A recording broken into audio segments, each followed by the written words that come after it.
Hi, Dr. B. I will be describing stage 3 of cellular respiration, which is oxidative phosphorylation. Oxidative phosphorylation begins with the arrival of NADH and FADH2, which were made in stages 1 and 2. NADH and FADH2 are electron carriers, which means that they carry high energy electrons to the electron transport chain, which is this segment. The electron transport chain is the first part of oxidative phosphorylation. NADH transfers its electrons to protein complex 1, while FADH2 transfers its electrons to protein complex 2. These electrons are passed through the complexes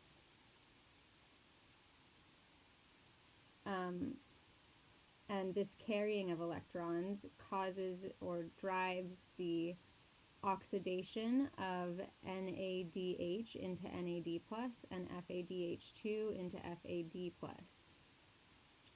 This oxidation, along with the transport of electrons, leads to and drives the pumping of hydrogen ions through complexes 1, 3, and 4 from the matrix into the intermembrane space.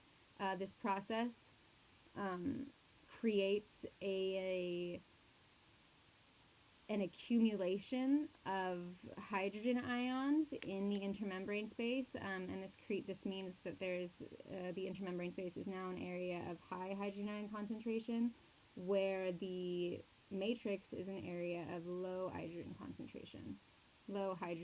concentration.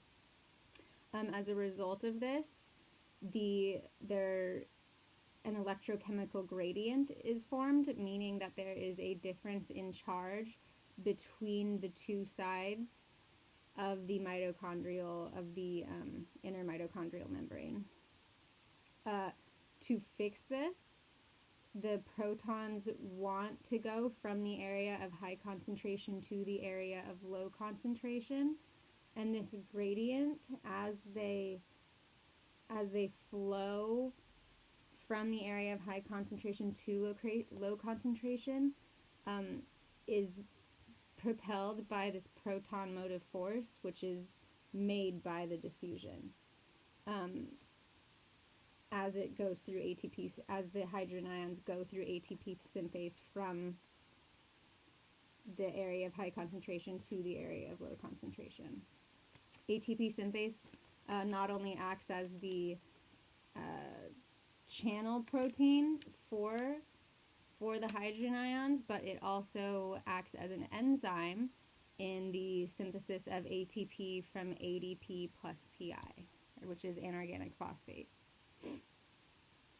And that, what I just described, the diffusion of H plus creating a proton motive force, and that proton motive force driving the formation of ATP, that is the second part of oxidative phosphorylation, which is chemiosmosis.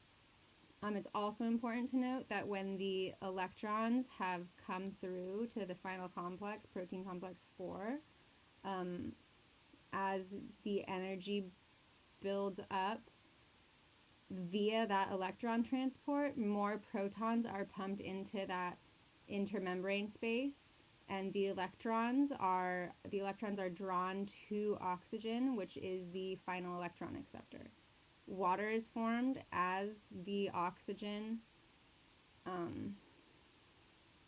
receives the electrons from complex 4 and combines with protons in the matrix.